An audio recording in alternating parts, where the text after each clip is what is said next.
Hello दोस्तों, कैसे हैं आप सब। आज की हमारी कहानी है गलतफहमी। अगर अच्छी लगे तो चैनल को लाइक, शेयर और सब्सक्राइब करना ना भूलें। एक ही शहर में घर होने के बावजूद एक दूसरे की परछाई कहे जाने वाले दोनों भाई नीरज और नितिन के बीच कितनी दूरी आ गई थी।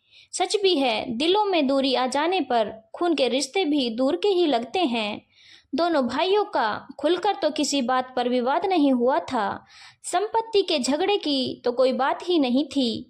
शहर में दो घर होने पर माता पिता ने दोनों भाइयों के नाम एक एक घर किया हुआ था।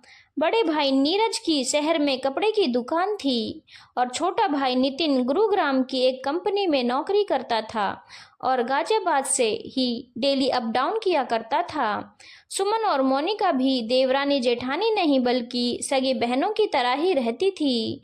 मोनिका की शादी से पहले ही उनके सास ससुर का देहांत हो चुका था। कोई कसर नहीं छोड़ी थी अपने छोटे भाई की शादी में। नीरज और सुमन ने चिंटू और गुड्डी भी अपनी चाची से बहुत प्यार करते थे।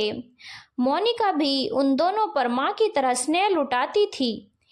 एक घर उन्होंने किराए पर चढ़ा दिया था। दोनों भाई एक ही घर में एक साथ रहते थे। कभी कभी उनके घर पास ही के गांव से उनके पिता की छोटी बहन, उनकी बुआ, रहने आ जाती थी। दोनों भाइयों का अपनी बुआ से विशेष लगाव था। वह भी उनसे बहुत प्यार करती थी। मोनिका का बेटा चुन्नू भी अब 4 साल का हो चुका था। वह अपने ताऊ जी, ताई जी को भी बड़ी मम्मी और बड़े पापा कहकर बुलाता था। लेकिन ना जाने किसकी नज़र लग गई उनके हंसते खेलते परिवार को। दोनों भाइयों को अलग हुए साल भर बीत चुका है। एक दूसरे से मुंह का बोल भी नहीं रहा। नितिन तो सदमे में ही आ गया था, बिल्कुल चुप चुप रहने लगा था। मोनिका के समझाने का भी उस पर कोई असर नहीं हुआ। धीरे धीरे सब अब कुछ सामान्य सा होने लगा था। लेकिन अभी सर्दियां नवरात्रे शुरू ही हुए थे कि नितिन को डेंगू आ गया। उसके प्लेट्स भी केवल 10,000 ही रह गए थे। 2 दिन हो गए थे उसे अस्पताल में भर्ती हुए। मोनिका अपने पति के साथ अस्पताल में ही रही थी। उसने अपनी छोटी बहन को अपने बेटे के पास रहने के लिए बुला लिया था। वह घर पर उसी के पास रहता था।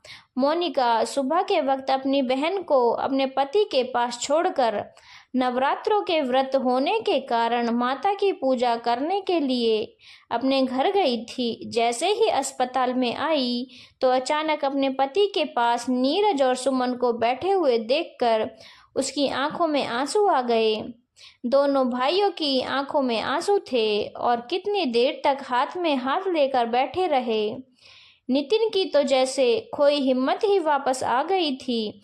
अपने बड़े भाई को अपने पास देखकर अपने दुपट्टे से अपने आंसू पोंछकर उसने जेठ जिठानी के चरण स्पर्श किए। रिश्तों में लंबे अंतराल के बाद करने के लिए बात भी नहीं होती। आपको उनके अस्पताल में भर्ती होने का कैसे पता चला दीदी?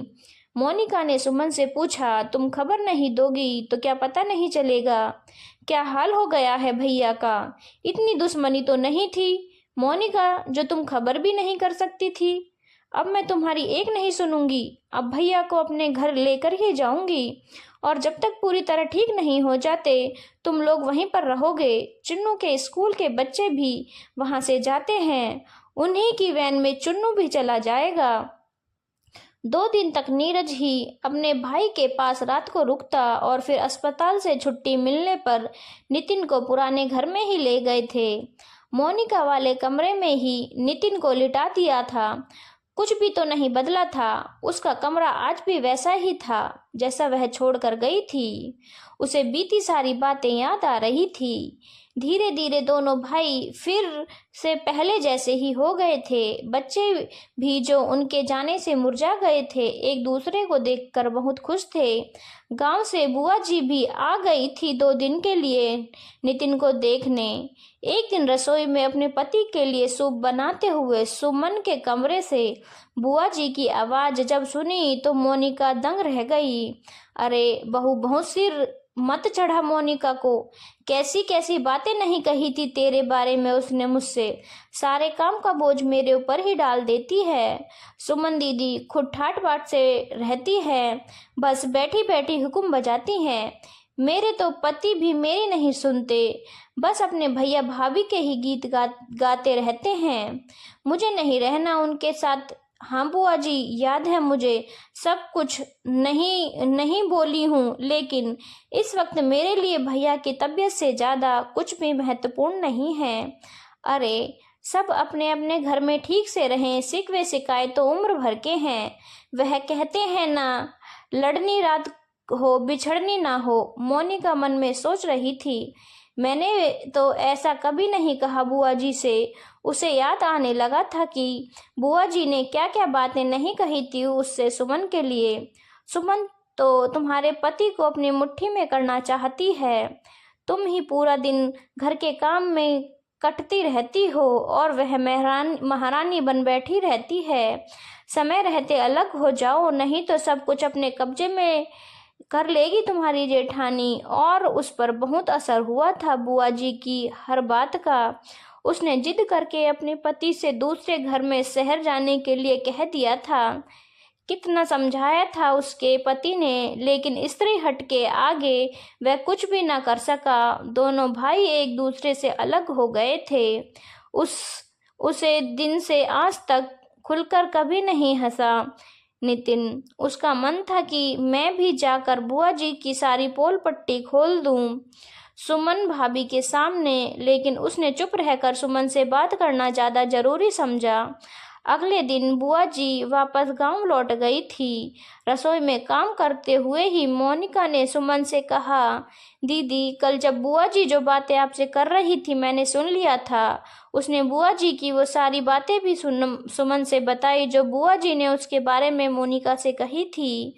एक सास का दर्जा दिया था उन्होंने बुआ जी को। उन्होंने तो हम दोनों को ही आपस में भिड़ा दिया और इसका असर दोनों भाइयों के स्वास्थ्य पर पड़ा। हम दोनों भी कहाँ खुश रह पाए एक दूसरे से अलग होकर। खैर बुआ जी को ही दोष क्यों दें, गलती तो हमारी भी है। हमने एक दूसरे पर विश्वास नहीं किया। हमें एक दूसरे से बात करके गलतफहमी मिटानी चाहिए थी, लेकिन हम तो एक दूसरे के ही दुश्मन बन बैठे। आज एक दूसरे के प्रति सुमन और मोनिका के मन साफ हो चुके थे। दोनों भाई भी बहुत खुश थे और बच्चों की खुशी को तो कहने ही क्या। अब फिर सब एक ही घर में शिफ्ट हो गए। बुआ जी अब भी आती हैं, लेकिन सुमन और मोनिका उनके आवभगत में तो कोई कसर नहीं करती, लेकिन अपने पारिवारिक मामलों की उनसे कोई बात नहीं करती और ना ही एक दूसरे के खिलाफ कुछ सुनती हैं। धीरे धीरे उनका आना कम हो गया था। शायद उन्हें भी एहसास हो गया था कि अब मेरी दाल नहीं गलने वाली। आखिर एक छोटी सी गलतफहमी की वजह से कितना प्यारा रिश्ता बिखर गया था उन दोनों का। सच भी है, कितने अमूल्य रिश्ते केवल गलतफहमी के कारण टूट जाते हैं। हम बजाय आपस में प्यार से बात करने के खुद ही अपने रिश्तों को इतना उलझा लेते हैं कि फिर सुलझाने के लिए गुंजाइश भी नहीं रहती। इसीलिए समय रहते अपने रिश्तों को बचाने की एक कोशिश जरूर करनी चाहिए, ताकि रिश्ते में विश्वास और प्यार बना रहे। धन्यवाद दोस्तों। अगर आपको कहानी अच्छी लगी हो तो चैनल को लाइक, शेयर और सब्सक्राइब करना ना भूलें।